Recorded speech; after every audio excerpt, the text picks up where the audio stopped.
सागर जैसी आंखों वाली, ये तो बता तेरा नाम है क्या। खैर ये तो राजेश खन्ना ने नहीं गाया था डिंपल के लिए, लेकिन ये शायद सनी देओल ने जरूर गाया होगा। तभी तो डिंपल कंफ्यूज हो गई थी कि पति को तलाक देकर करें बॉयफ्रेंड से शादी या पति के पास जाएं वापिस। जानेंगे सब कुछ इसी वीडियो में, बने रहिए मेरे साथ। नमस्कार, फिल्मी तराना चैनल के एक और बेहतरीन पेशकश में आपका स्वागत है। 8 जून 1957 को जन्मी डिंपल कापड़िया के पिता चुन्नी भाई कापड़िया बेहद अमीर व्यक्ति थे। वे अपने घर समुद्र महल में अक्सर फिल्मी सितारों को पार्टियां देते थे। कहा जाता है कि ऐसी ही एक पार्टी में फिल्मकार राज कपूर ने 13 वर्षीय डिंपल को देखा और डिंपल उनके जहन में बस गई। राज कपूर की महत्वाकांक्षी फिल्म मेरा नाम जोकर जब पिट गई तो उन्होंने नए कलाकारों को लेकर फिल्म बनाने का निश्चय किया। अपने बेटे ऋषि कपूर को बॉबी के जरिए उन्होंने लॉन्च किया और डिंपल को हीरोइन के रूप में चुना। उस समय डिंपल की उम्र मात्र 16 वर्ष थी। बॉबी के रिलीज होने के बाद एक अफवाह खूब फैली थी कि डिंपल राज कपूर और नरगिस की बेटी हैं। बॉबी के रिलीज होने के कुछ महीने पहले डिंपल की मुलाकात उस दौर के सुपरस्टार राजेश खन्ना से हुई। राजेश खन्ना और डिंपल कापड़िया की मुलाकात अहमदाबाद के नवरंगपुरा इलाके में एक स्टेडियम के इनॉग्रेशन के दौरान हुई थी। कुछ मुलाकातों के बाद चांदनी रात में राजेश खन्ना समुद्र किनारे डिंपल को ले गए और अचानक उन्होंने डिंपल के आगे शादी का प्रस्ताव रख दिया। राजेश खन्ना के आकर्षण में बंधी डिंपल मात्र 16 वर्ष की थी और उन्हें कुछ समझ नहीं आया। सब सपने जैसा लगा। उन्होंने तुरंत हाँ कह दिया। डिंपल से राजेश खन्ना उम्र में लगभग 15 वर्ष बड़े थे।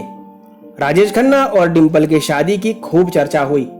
दोनों की शादी की एक छोटी फिल्म बनाई गई और देश भर के सिनेमा घरों में दिखाई गई।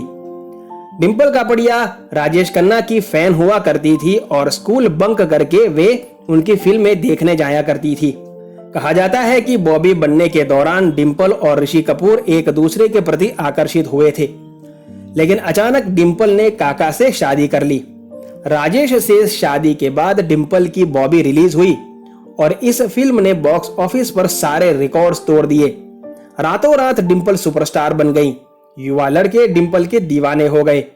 शादी कर चुकी डिंपल को उम्मीद नहीं थी कि बॉबी इतनी बड़ी कामयाबी हासिल करेगी, लेकिन तब तक वे शादी कर चुकी थी। उनके पति राजेश खन्ना ने शर्त रख दी थी कि शादी के बाद वे फिल्में नहीं करेंगी। डिंपल काम करना चाहती थी। संभव है कि यहीं से दोनों के अनबन की शुरुआत हुई थी। बॉबी के दौरान डिंपल अभिनय करना नहीं जानती थी और उनकी राज कपूर ने काफी मदद की थी। बॉबी के लिए डिंपल को फिल्म फेयर अवार्ड भी मिला था।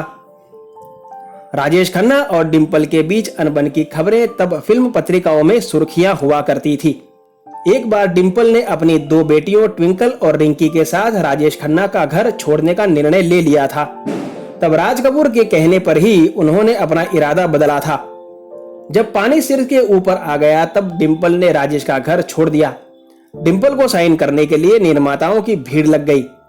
बॉबी के 11 वर्ष बाद 1984 में डिंपल की दूसरी फिल्म जख्मी शेर प्रदर्शित हुई। इस फिल्म में डिंपल के हीरो थे राजेश खन्ना के खास दोस्त जितेंद्र। वैसे वापसी के बाद डिंपल ने सबसे पहले रमेश सिप्पी की फिल्म सागर साइन की थी। डिंपल को बॉलीवुड के इतिहास की सबसे खूबसूरत हीरोइन में से एक माना जाता रहा।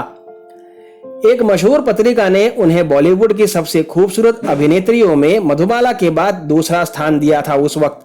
डिंपल ने सागर, जांबाज, जख्मी औरत जैसी फिल्मों में बिंदास दृश्य दिए, जो उस दौर में बड़ी बात मानी जाती थी। जांबाज के लिए उन्हें एक अंतरंग दृश्य अनिल कपूर के साथ करना था। अनिल कपूर के शरीर पर ढेर सारे बाल देखकर डिंपल ने कहा था कि इन्हें पहले तो आप नाई के पास लेकर के जाओ। ये बात अनिल कपूर को पसंद नहीं आई थी। जहां एक और डिंपल बंटवारा जैसी फिल्मों में धर्मेंद्र की हीरोइन थी, तो दूसरी ओर वे धर्मेंद्र के बेटे सनी देओल की अर्जुन, मंजिल मंजिल जैसी फिल्मों में हीरोइन रही। अलग होने के बाद डिंपल और राजेश खन्ना के बीच कड़वाहट कम हुई। राजेश खन्ना ने जब लोकसभा चुनाव लड़ा तो डिंपल ने उनका प्रचार किया। राजेश खन्ना ने जय शिव शंकर नामक फिल्म में डिंपल को अपनी हीरोइन के रूप में चुना। ये फिल्म अधूरी ही रह गई। कमर्शियल फिल्मों में ढंग के रोल न मिलने पर डिंपल ने आर्ट फिल्मों में कदम रखा। दृष्टि, लेकिन, रुदाली जैसी फिल्मों में अपने शानदार अभिनय से उन्होंने सभी को दंग कर दिया। रुदाली के लिए डिंपल को सर्वश्रेष्ठ अभिनेत्री का राष्ट्रीय पुरस्कार मिला। बॉबी, सागर, रुदाली और क्रांतिवीर के लिए वे फिल्म फेयर पुरस्कार प्राप्त कर चुकी हैं।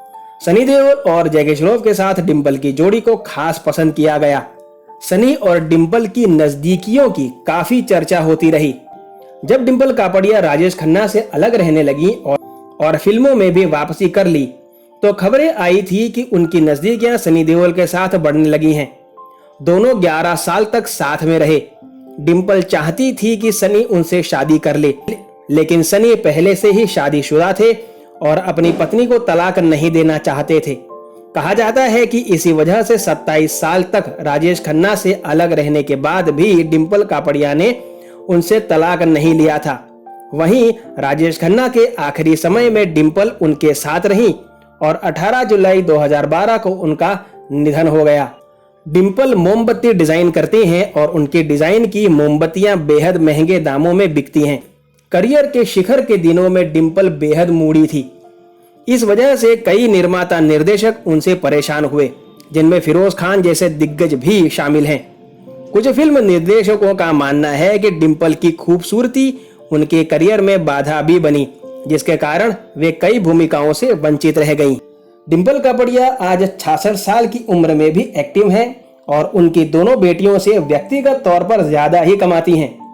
उन्हें फाइनेंशियली किसी के सहारे की कोई जरूरत नहीं, लेकिन फिजिकली इस उम्र में परिवार का सहारा चाहिए, जो उन्हें बेटी और दामाद से मिल रहा है।